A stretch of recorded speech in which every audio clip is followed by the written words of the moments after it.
Hello. Hello. Good morning. Welcome back. I'm Grace. And I'm Lydia. And obviously we're everything with the girls. You already know that. So how have you been? Yeah, lockdown's going great so far. The sun's back out. And yeah, had a great spring clean yesterday. So that's always good. Yeah. How are you doing? Sorry, I've Well, got hay fever, so I'm sniffly. I turned 25. Oh my god. So that's it now, guys. You're just a baby. I'm not. You're Well, yeah. I 27 mean, this year. I know. I know. It's so weird, isn't it? Because I think back to when we were, like, when I was 18 Yeah. and you had to, like, look after me all the time. And now Yeah. I'm like, am I a grown up? I'm not, But yeah, I went home. I went home for a couple of days. Oh, am I allowed to say that? We'll Yeah, I go am with it. because actually I live on my own, and my mum is my Bubble. bubble, so actually I can. So yeah, you can't come for me. Yeah, which was nice. Saw my mum. We had a takeaway. Love a takeaway, and Always then great.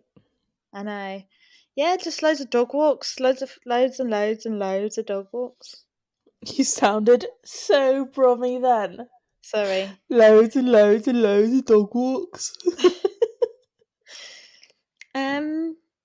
But now I'm back.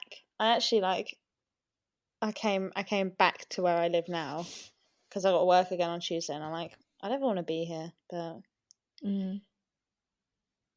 yeah. So that's my life. I turned 25. Now I'm officially old. Now the depression really kicks in. Yeah.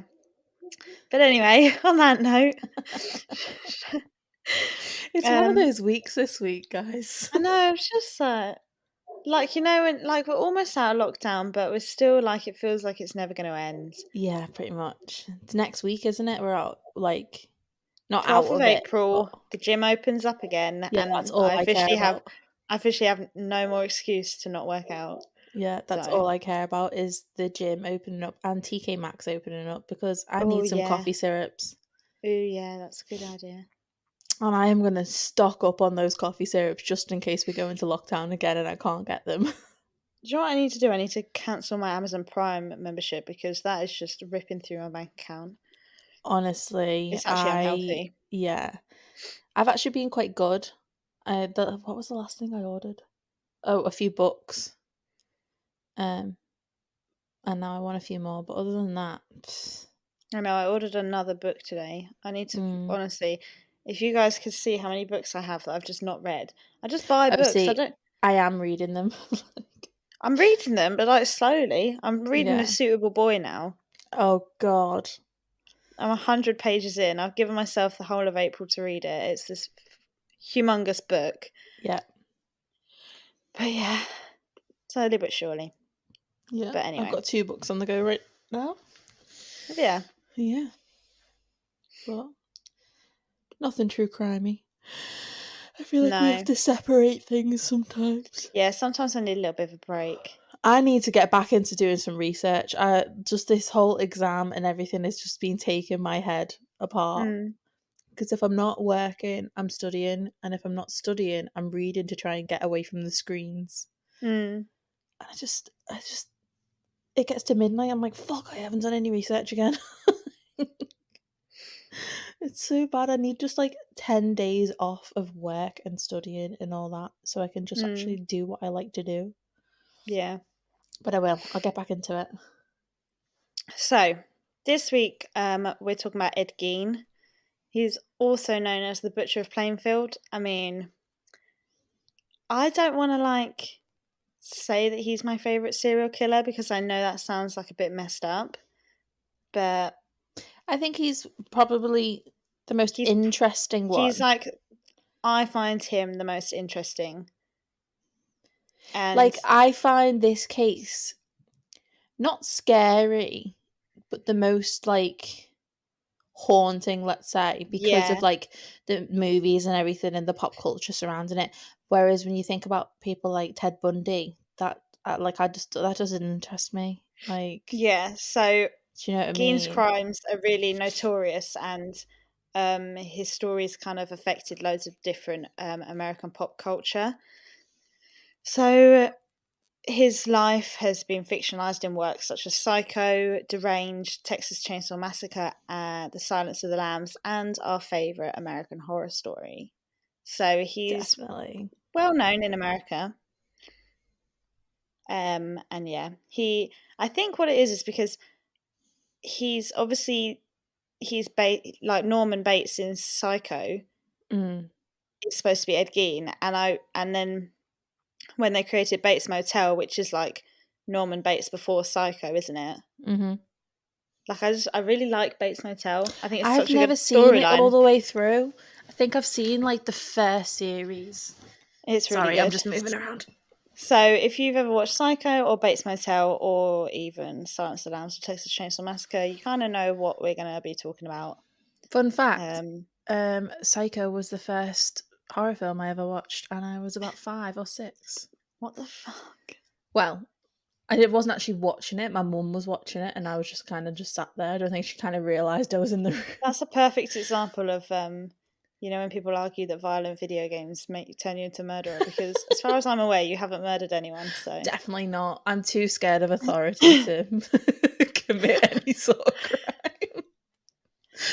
But yeah, I'm just not interested in it. If I'm honest, it just seems like too much hassle. yeah. Yeah. So let's get into it.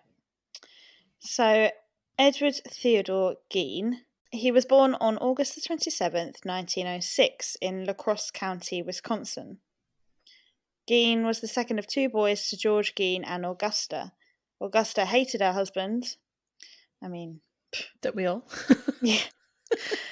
Who was, by all accounts, an alcoholic who was unable to keep a job. Well, that'll fucking do, won't Well, it? yeah, that might put a bit of a strain on the marriage. George had owned a local grocery store for a few years, but sold the business, and the family left the city to live in isolation on a 155-acre farm in the town of Plainfield, Wisconsin, which Wow, became the Geins family's permanent residence. I don't that's a know big about you, but farm. that sounds ideal, to be fair. Isolation on a 155-acre farm. Yeah. I would do that. So Augusta took this opportunity to isolate her sons and turn them away from anyone who could have an influence on them. Edward left the farm only ever to go to work. Out, She you know why she used to, I don't know whether you go into it or not, but she used to like quotes protect them from the world because she thought women were like the scum of the earth. yeah, she thought like This is all what one of women the were podcasts was whores. saying. Yeah. Yeah, And I'm like, is that because your husband was cheating on you, so you blame the woman rather than your husband? I don't know what that's Like, about. yeah. I don't know Someone what got that's about. issues. Yeah. But yeah, he's got issues with women. So outside of school, Gein spent most of his time doing chores on the farm. Augusta was incredibly religious, and Gein followed a strict Um, Lutheran yeah. ideology. I think that's how you pronounce it, like a Yeah. Luther. Yeah. Augusta preached to her boys about the innate immortality of the world, the evil of drinking, and her belief that all women, like we just mentioned, Oh apart yeah. from herself, of course, apart from herself, were naturally promiscuous and instruments of the devil. So she wasn't a feminist. We hadn't arrived at a time where women had equal rights yet. Um, yeah. I mean, it's very like when you describe the mother, she is the mother out of Bates Motel. Yeah, she is. She is. Yeah. Yeah. Like it does you see the crossover there. 100%. So Augusta reserves time every afternoon to read them the Bible, and usually selected verses from the Old Testament and the book of Revelations concerning murder, death, and divine retribution. I mean, is that a bedtime story? Yeah, and have you the book of Revelations? I don't know if you've ever read it, but it's just fucking weird. Like it doesn't make sense. I've never read it, but like It's I've like heard it's kind of passages and like stuff. apocalyptic. It's just Yeah. It's what Mormons use, isn't it? Oh, I don't know, maybe. I'm pretty sure Mormons use Book of Revelations. Yeah, it might be. Yeah. So obviously, Gein was shy, because you would be from that Mm. upbringing. Classmates and teachers remembered him having strange mannerisms, such as seemingly random laughter, and as if he were laughing at his own personal jokes. Serial killer personality type 1 there. To be fair, I laugh at my own jokes. What? Yeah, but not like in a weird way, like you know how kids do it. That's so weird. Yeah, it's like they're talking to themselves in their head, but like they Yeah, it's laugh out creepy. loud. Like, So to make things worse, Augusta also punished him whenever he tried to make friends. So he had no social development. But he did do fairly well in school and was quite good at reading. Not that that's relevant to the story at all. I just thought, I don't know. he He probably wasn't is always smart, bad. yeah, but his social development's not there. I mean, So looking at the child, not knowing what he goes on to do, but looking at the child, you do feel a bit sorry for him for that yeah, upbringing. You know what I mean? I think that's what it. I think that's why I liked reading about him though, is because you do, even after, I don't know if this is just me, but even after we're going to talk about what he did, I still kind of feel sorry for him Mm, because I feel like he just wasn't right. On April the 1st, 1940, Ed Gein's father George died of heart failure caused by his alcoholism. He was 66 years old. I mean, in the 40s, that's not a bad age, is it? mm, no, I wouldn't say so. Like Henry. now, it Oh, is, but you go. Now it is. Yeah, yeah, obviously now it but is. he would have been like working outside every day, doing like quite hard labor tasks. Especially if he worked on a farm, wouldn't he? And then with the alcoholism, I'm surprised he lasted till 66. So Henry is Ed's brother, began doing odd jobs around the town to help cover living expenses. The brothers were generally considered reliable and honest by residents of the community. While both worked as handymen, Ed also frequently babysat for neighbours.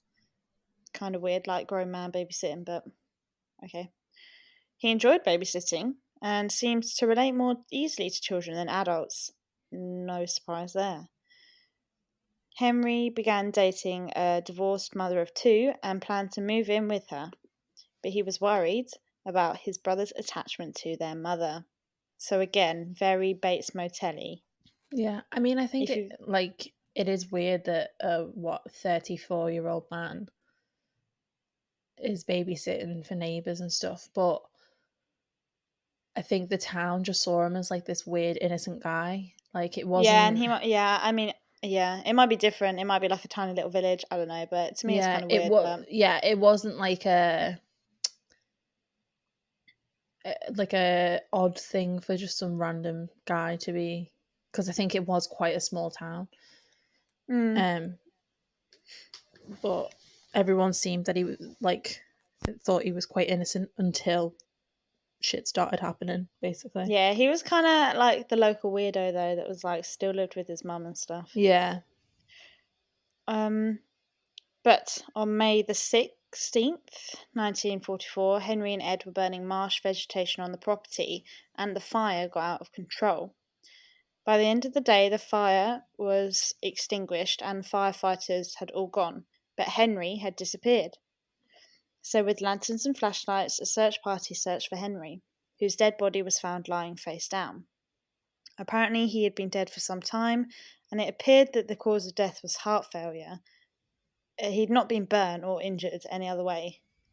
And it was later reported by biographer Harold Shaysher. Yeah, Shaysha. I don't know how you pronounce that name, but that Henry had bruises on his head. The police dismissed the possibility of foul play, and the county coroner later officially listed asphyxiation as the cause of death. The authorities accepted that the accident theory, but no official investigation was ever conducted, and an autopsy was never also performed. In later years, Ed was questioned on this death, and some investigators have claimed that in retrospect it was possible and likely that Henry's death was a Cain and Abel aspect of this case. So a lot of people would agree that this was Ed's first murder, Mm-hmm.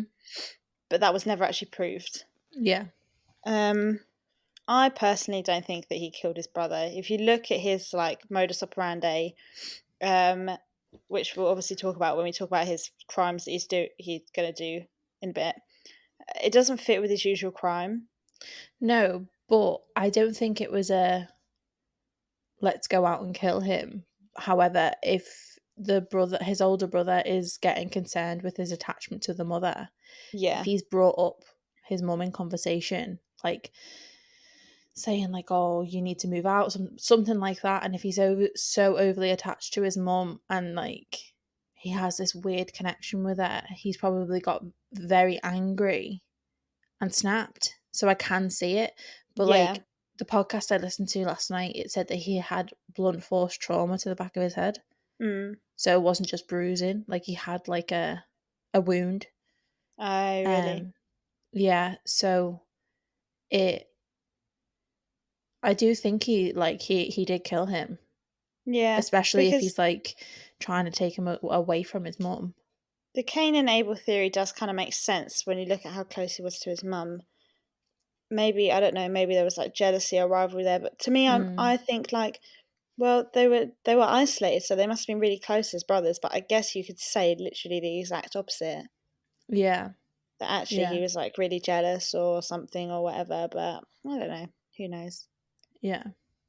No, but even in Bates Motel, you do see it between the brothers, don't you? The older Yeah, you brother definitely do. can recognize his mum for what she is, Mm, and it's Norman who's like, he can't see it. mm, He just thinks that she's this amazing woman who only ever wants the best for him and stuff. Like, mm. but yeah.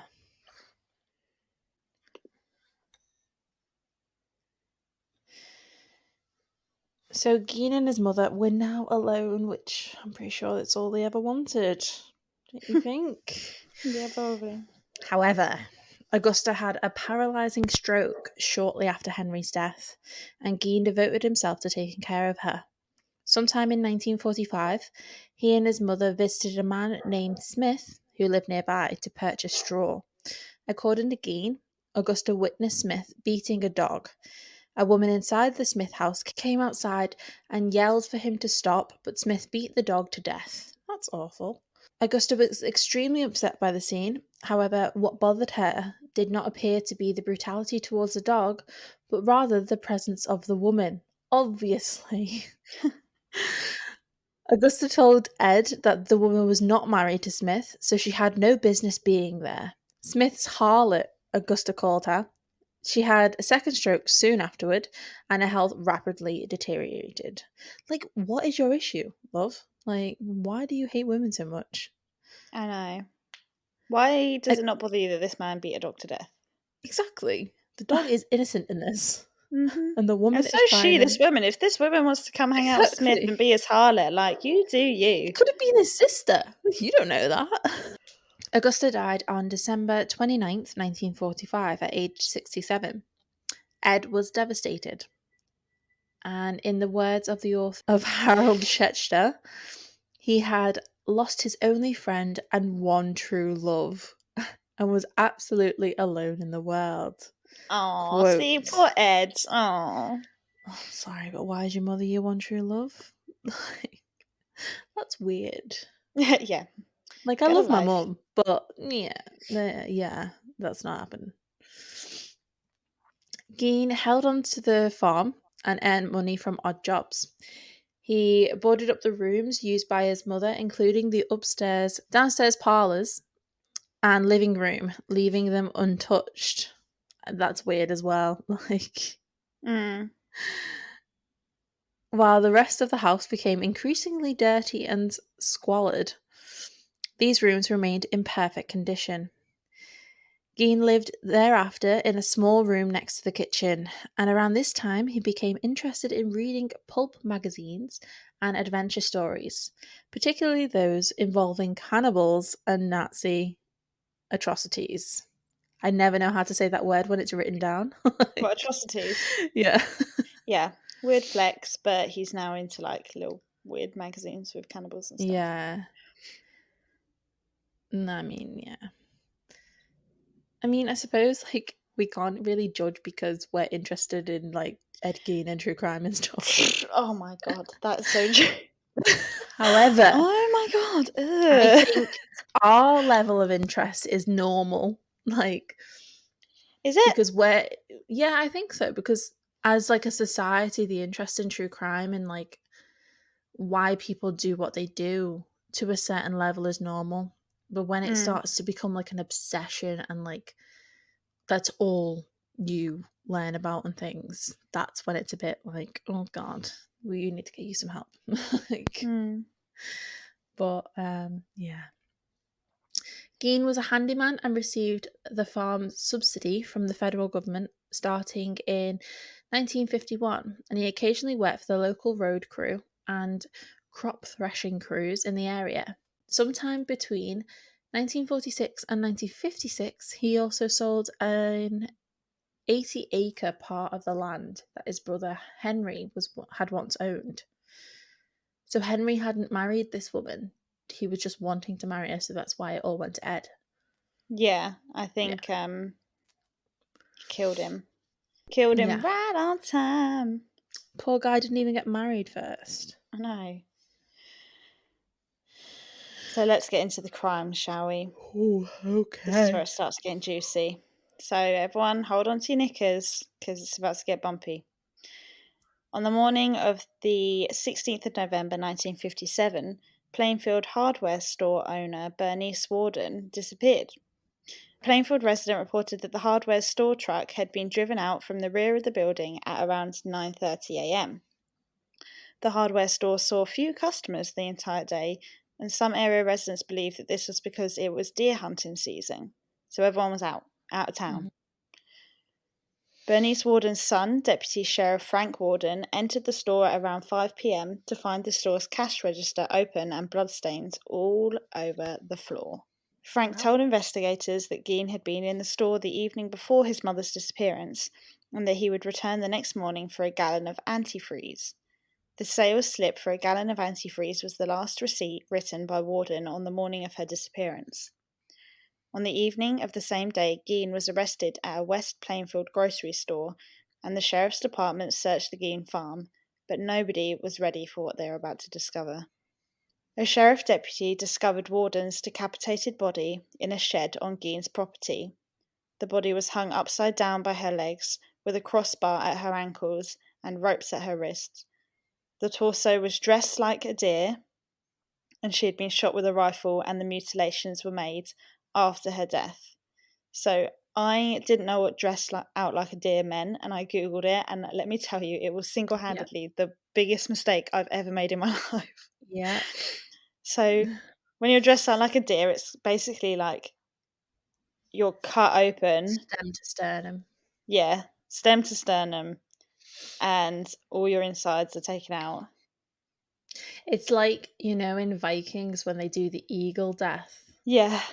it's just on the front of you rather than on the back. So yeah, and I also, I mean, when I was researching it, I forgot to put it in, but I've read a book before that said that when they first went into this shed, it was obviously like it was nighttime and it was dark, and the guy actually like walked backwards and bumped into this body and Yeah. like turned around and shone a light on it and saw it, like he had just bumped into it and like saw it in the dark, and I thought, oh my god, that will give you fucking nightmares.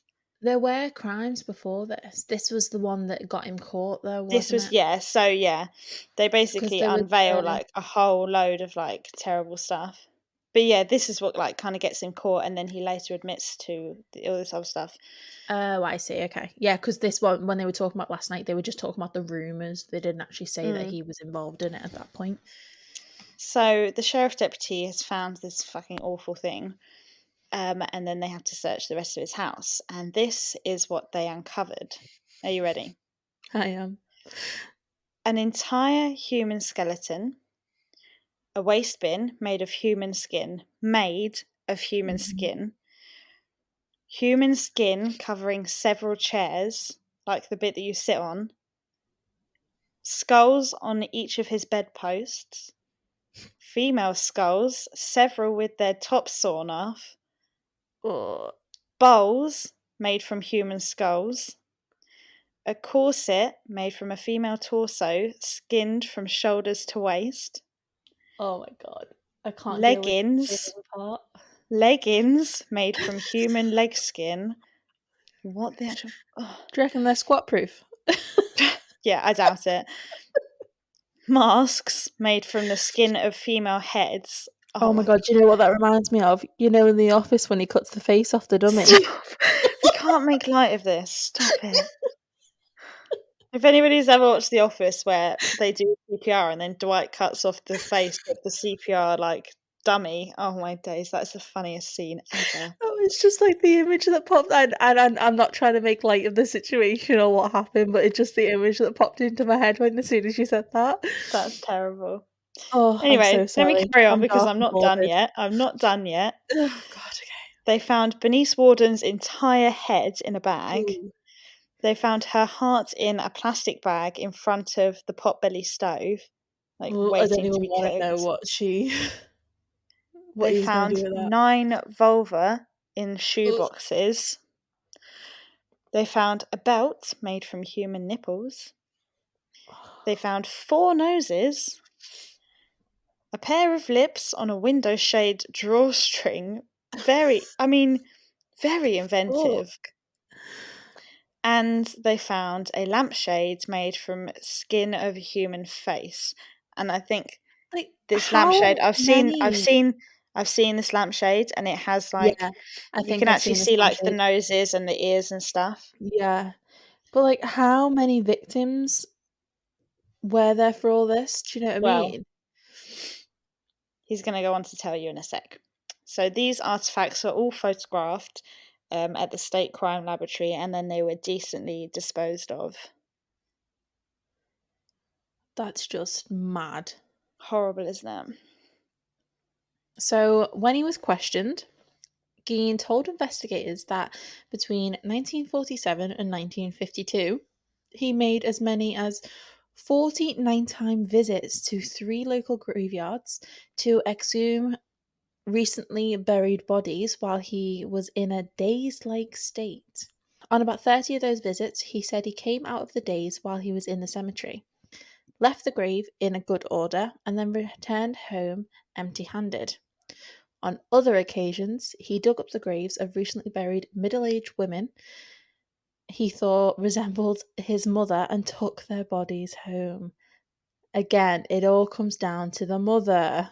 Gein admitted to stealing from 9 graves from local cemeteries and led investigators to their locations. Alan Wilimowski of the State Crime Laboratory participated in opening 3 test graves identified by Gein.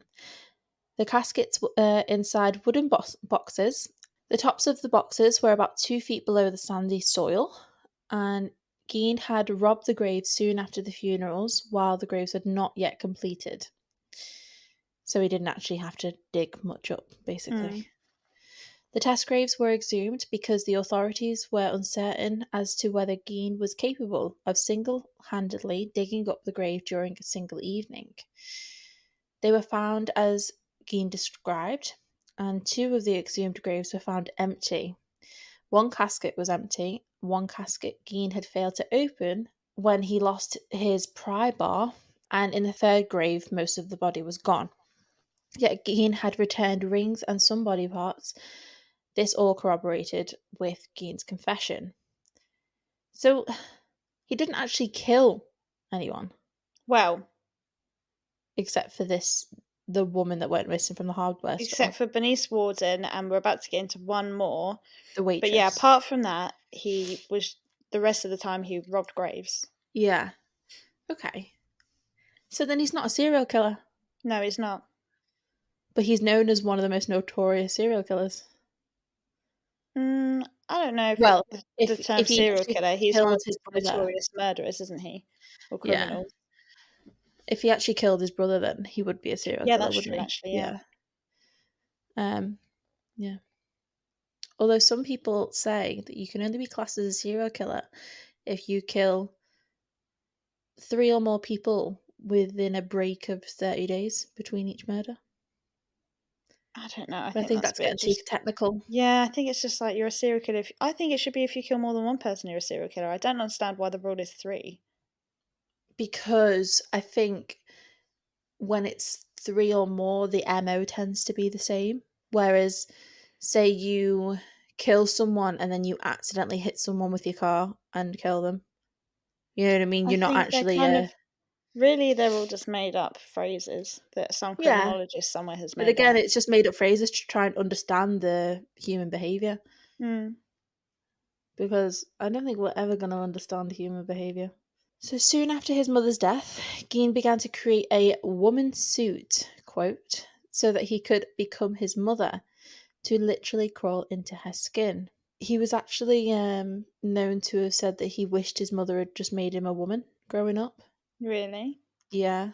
Not entirely sure why, but it's been it was discussed as to whether he had like trans tendencies, like he wanted to be A female woman? rather than male, like he punished Hmm. himself for being male. Maybe. But obviously, with the time this all happened, it wasn't really understood like Hmm. as much as it is today. So you can only like basically go off the little snippets of what he said and how he acted. But um, I don't really understand. What they did explain it was to do with his mum as to why he said he should have been a girl, like as a child. But then his mother didn't like females, so don't know, don't understand that. So Gein denied having sex with bodies he exhumed, explaining they'd smelled too bad. Okay, so if they'd smell better, then you probably wouldn't have sex with them. I mean, I don't know if that is the point he was making, but perhaps, yeah. Shove a bit of rose water on there, like Oh you're my god. sorted. During the state crime lab interrogation, Gein also admitted to the shooting death of Mary Hogan, the tavern owner missing since 1954, whose head was found in his house, but he later denied the memory of the details of her death.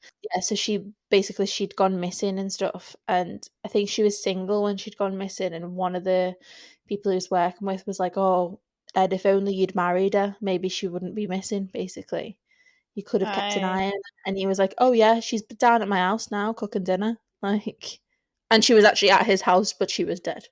Like, That's so so weird. he'd But like make he jokes probably about actually it. he probably actually thought she was cooking dinner because if you've watched Bates Motel, he like Yeah, goes a bit mad like that and thinks that yeah, things that aren't real are real. yeah. But Maybe yeah. that's So where he they was got it making from. jokes about it, knowing what he'd done. Ugh. Yeah. I'm glad I had my breakfast before we did this. Mm.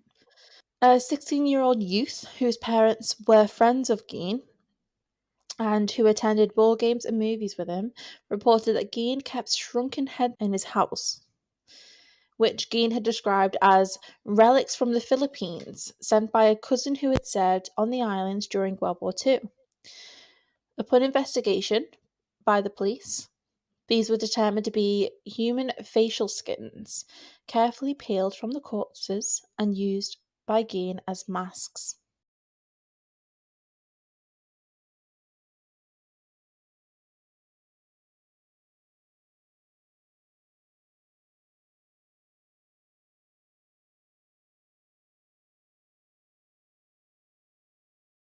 Gein was also considered a suspect in several other unsolved cases in Wisconsin, including the 1953 disappearance of Evelyn Hartley. During questioning, Waushara County Sheriff Archley reportedly assaulted Gein by banging his head and face into a brick wall. I mean, you're gonna get everything from that, aren't you? Like, Yeah. What a proactive way to do yeah. your work. I mean, let's torture someone. They're obviously gonna tell us the truth then. As a result, Gein's initial confession was ruled as inadmissible. Obviously, like God forbid, you actually just do your job and get something worthwhile that can actually get these killers I think in what's jail. important as well to remember is that, like, yeah, obviously he did these horrendous crimes, but there's obviously some, like, um, Psychological. yeah, or maybe even mental, developmental issues there. Like, Mm. yeah, I mean, he's not all there, is he? No, no. And he's a grown man babysitting kids, and he gets on better with children than he does adults. Like, there's obviously Yeah, something there. Like, you can't question him the way you would question any other person. Do you know what I mean? no. And he, He's not like a master manipulator like Ted Bundy or whoever else. to be as attached to his mother, and I'm not saying especially boys who are attached to their mums and stuff, is wrong or anything, but to be as attached as he was to the point where he wants to make clothing made out of skin to be like his mother, that's not normal attachment. So you Mm, kind of wonder whether there was a level of abuse or something there. mm, Do you know what I mean? yeah, yeah. Um, but yeah, Schley died of heart failure at age 43, just before Gein's trial, and many who knew him said that he was traumatized by the horror of Gein's crimes, and this, along with the fear of having to testify, caused his death. I mean, the fear of having to testify knowing that you assaulted the Yeah. detainees and you'd probably be screwed and lose your job, You maybe? probably fucked it up, but yeah. Yeah, you definitely fucked it up. On November 21st, 1957, Gein was arraigned on one count of first-degree murder, which he pleaded not guilty by reasons of insanity. Gein was diagnosed with schizophrenia and found mentally incompetent and therefore unfit to stand trial. He was sent to the Central State Hospital for the Criminally Insane, a maximum security facility in Waupun, Wisconsin, and later he was transferred to the Mendota State Hospital in Madison, Wisconsin. In 1968, doctors determined Gein was mentally able to confer with counsel and participate in his defense, so he was deemed fit for trial. Mhm. I don't know if that was right or wrong. I mean, personally, I wouldn't think he would be fit to stand trial, Mm. but there you go. So the trial began on the 7th of November 1968, and it lasted just 1 week. A psychiatrist testified that Gein had told him that he did not know whether the killing of Bernice Worden was intentional or an accident. Gein had told him that while he examined a gun in Worden's store, the gun went off and it killed Worden. Gein testified that after trying to load the bullet into the rifle it discharged, he said he had not aimed the rifle at Worden and he didn't remember anything else that happened that morning. At the request of the defense, Gein's trial was held without a jury, with Judge Robert H. Gulmer presiding. Gein was found guilty on November 14th. A second trial dealt with Gein's sanity, and after testimony by doctors from the prosecution and defense, Gulmer ruled that Gein was not guilty by reasons of insanity and ordered him to be committed to Central State Hospital for the Criminally Insane. So, just going round and round in circles. Yeah, like what's the point of these trials if he's only going to end up in a maximum They're just security trying to mental hospital determine anyway? whether he's insane or not, I guess. Like playing the system or not? Yeah. Gein spent the rest of his life in a mental hospital, and Judge Gulmer wrote that due to prohibitive costs, Gein was tried for only one murder, that of Mrs. Worden, but he did also admit to killing Mary Hogan. That really annoys me when that happens. Mm. That happened with like Des Nielsen, didn't it? Where he was guilty of more crimes, but I mean, it's happened with so many that we've it was like spoke a about, waste hasn't of it? time Yeah, to try them for these extra crimes because they're going to die in prison anyway. And you kind of think, well, yeah. there is a point because that person You deserves want justice for justice. the victims, yeah, and the families. Yeah, it's not right, but it is the way it is, I guess. So Gein's house and his 195-acre property were appraised for $4,700. His possessions were scheduled to be auctioned on the 30th of March 1958, amidst rumours that the house and the land it stood on might become a tourist attraction. But on the 20th of March, the house was destroyed by fire. Arson was suspected, but the cause of fire was never officially determined.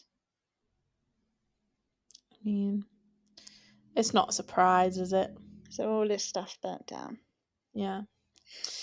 Edward Gein died at the Mendota Mental Health Institute due to respiratory failure and lung cancer on July the 26th, 1984, at the age of 77. Over the years, souvenir seekers chipped pieces of his gravestone away until the stone itself was stolen in 2000. That's where the fascination becomes too much. Mm. Like, having an interest in true crime and why It's people got to be do a what bit. they do It's is a bit weird, normal. isn't it? If someone came around your house and they were like, "Oh, what's that little bit of rock?" and you were like, "Yeah, it's a bit of Ed Gein's gravestone." Yeah, Like, like, that's not why? normal. Yeah. It was recovered in 2001 and placed in the storage at the Wishara County Sheriff's Department. The gravesite is now unmarked but not unknown. So Gein's life has had a lasting effect on American popular culture, as evident by the numerous appearances in film, music, and literature. The tale first became widespread to public attention in the fictionalized version presented by Robert Balch in his 1959 novel Psycho. In addition to Alfred Hitchcock's 1960 film of Balch's novel Psycho, Gein's story was loosely adapted to numerous films, including Deranged, In the Light of the Moon, and Ed Gein, The Butcher of Plainfield. Gein served as inspiration for a myriad of fictional serial killers, most notably Norman Bates in Psycho, Leatherface in Texas Chainsaw Massacre, and Buffalo Bill in Silence of the Lambs.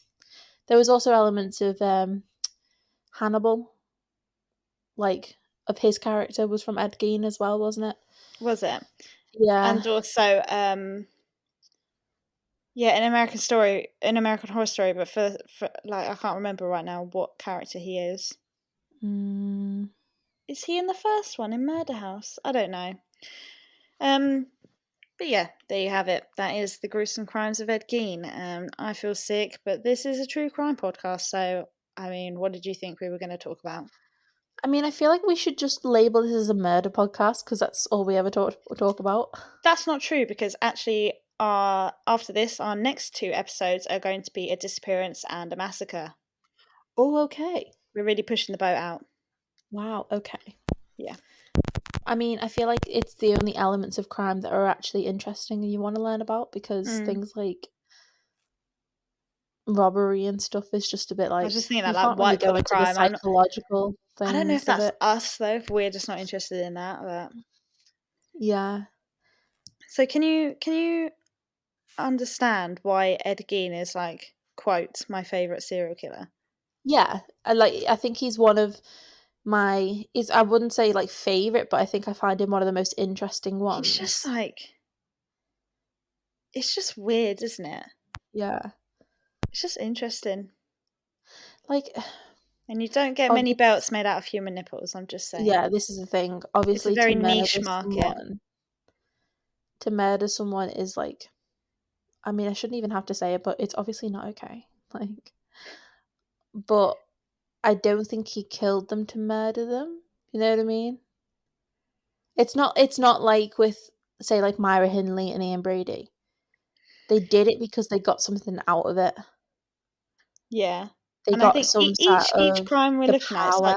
it's the psychological, like looking at the psychological aspect of it, and it's like that for all crimes. But it's so interesting when you look at someone like Fred West Mm. and then Ed Gein, like their childhoods were just so different, but also the same. And it's just, Yeah, I and don't like know, it's just super whereas with interesting. whereas with Rose West, I would say because she was just an evil person, whereas Fred West, it was a bit more complicated because he had like the brain injuries and things like that, and Well, I don't know obviously that's actually been because known me and my to mum watched a documentary called it's on Channel 5. It's like the Making a Monster: The Life of Rose West, yeah. and it's actually very interesting, and it talks about her childhood and stuff. But yeah, Yeah, she definitely had things in her childhood that will have shaped her as to who she was and stuff, but I think an element of, like, needing that control and power and stuff came into it as well. mm, Um, it's the same with, like, Ian Brady and Myra Hindley, they liked the power that they had over the children, yeah. basically, and that's what they got out of it. But anyway, we're talking about Ed Gein today. So Yeah. that was our episode on Ed Gein. That was his life and his crimes. If you like this podcast or any of the other ones, then be sure to follow us on Instagram. I hope you know it by now, but it is Everything with the Girls. If you don't, Everything with the Girls pod, actually, isn't it? Please be sure to leave us a review on Apple Podcasts. We've got 3, just saying. 4, Um, 3. 4? Yeah, we got 3. 3. Sorry, yeah. God, calm down. But you could be the 4th. You could be the 4th. Yeah, and we'll see you next week for another episode of Spooky True Crime. Dun dun dun. Have a lovely week. Goodbye. See you later. Bye.